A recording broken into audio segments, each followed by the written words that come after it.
ഇന്ന് July 13 8 OTT release അപ്ഡേറ്റുകൾ പുറത്തു വന്നിരിക്കുകയാണ്. ആദ്യത്തേത് ഇപ്പോൾ തിയേറ്ററുകളിൽ ഓടിക്കൊണ്ടിരിക്കുന്ന ശങ്കറിന്റെ ഇന്ത്യൻ 2 സിനിമയുടെ ആദ്യ ഭാഗമായ ഇന്ത്യൻ എന്ന സിനിമയുടെ അപ്ഡേറ്റ് ആണ്. ചിത്രത്തിന്റെ നെറ്റ്ഫ്ലിക്സ് OTT റിലീസ് തീയതി പ്രഖ്യാപനം വന്നിരിക്കുകയാണ്. നാളെ അർദ്ധരാത്രി 12 മണിയോടെ ജൂലൈ 15 തീയതി നെറ്റ്ഫ്ലിക്സിലൂടെ ഇന്ത്യൻ OTT റിലീസ് ചെയ്യുമെന്നാണ് ഇന്ന് നെറ്റ്ഫ്ലിക്സ് ഒഫീഷ്യലായിട്ട് പ്രഖ്യാപിച്ചിരിക്കുന്നത്. അടുത്ത 2 അപ്ഡേറ്റുകൾ തെലുഗു സിനിമ ഇൻഡസ്ട്രിയിൽ നിന്നുള്ള സിനിമകളുടെ അപ്ഡേറ്റുകളാണ്. അതിലൊന്ന് ആരംഭം എന്ന സിനിമയുടെ അപ്ഡേറ്റ് ആണ്. ചിത്രം ഒരു ത്രില്ലർ സിനിമയാണ്.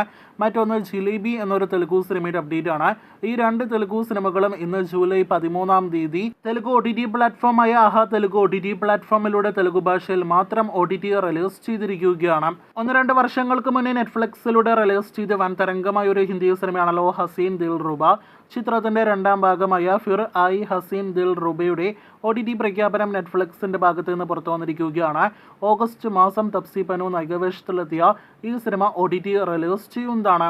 ഗുരുവായൂർ അമ്പലനടയിൽ എന്ന സിനിമയ്ക്ക് ശേഷം ഡിസ്നി പ്ലസ് ഹോട്ട്സ്റ്റാറിന്റെ OTT റിലീസിനൊരുങ്ങുന്ന ഏറ്റവും പുതിയ OTT മലയാളം കണ്ടന്റ് ആണല്ലോ സുരാജ് വെഞ്ഞാറമ്മൂട് നായകനായി എത്തുന്ന നാഗേന്ദ്രൻസ് ഹണിമൂൺസ്. നിതിൻ രഞ്ജി പണിക്കർ സംവിധാനം ചെയ്ത സീരീസ് ഈ വരുന്ന ജൂലൈ 19 തീയതി വരുന്ന ആഴ്ച ഡിസ്നി പ്ലസ് ഹോട്ട്സ്റ്റാറിലൂടെ റിലീസ് ചെയ്യുകയാണ്.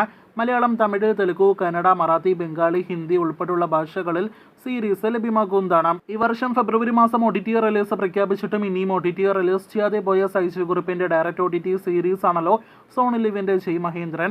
ഇപ്പോഴത്തെ മാസങ്ങൾക്ക് ശേഷം streaming soon update Sony Liv OTT പ്ലാറ്റ്ഫോമിന്റെ ഭാഗത്ത് നിന്ന് വന്നിരിക്കുകയാണ്.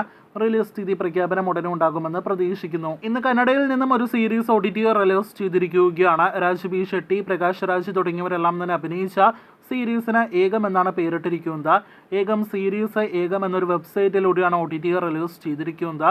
രക്ഷിത് ഷെട്ടിയാണ് സീരീസിന്റെ നിർമ്മാതാവ്. വീഡിയോയിലെ അവസാനത്തെ അപ്ഡേറ്റ് 8ാമത്തെ അപ്ഡേറ്റ് ഉള്ളൊഴുക്ക് എന്ന സിനിമയെക്കുറിച്ചാണ്. നേരത്തെ തിയേറ്ററുകളിലേക്ക് എത്തി നല്ല അഭിപ്രായങ്ങൾ ലഭ്യമായ ഉർവശി പാർവതി ചിത്രമാണ് ഉള്ളൊഴുക്ക്. സിനിമ തിയേറ്ററുകളിലെ പരാജയമാണെങ്കിലും OTT റിലീസിനായിട്ട് ഒരുപാട് പ്രേക്ഷകർ കാത്തിരിക്കുന്നുണ്ട്.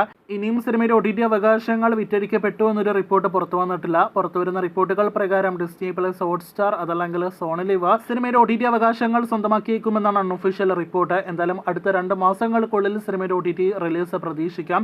കാത്തിരിക്കൂ കൂടുതൽ ഉള്ളൊഴുക്ക് വാർത്തകൾ കേട്ടാം.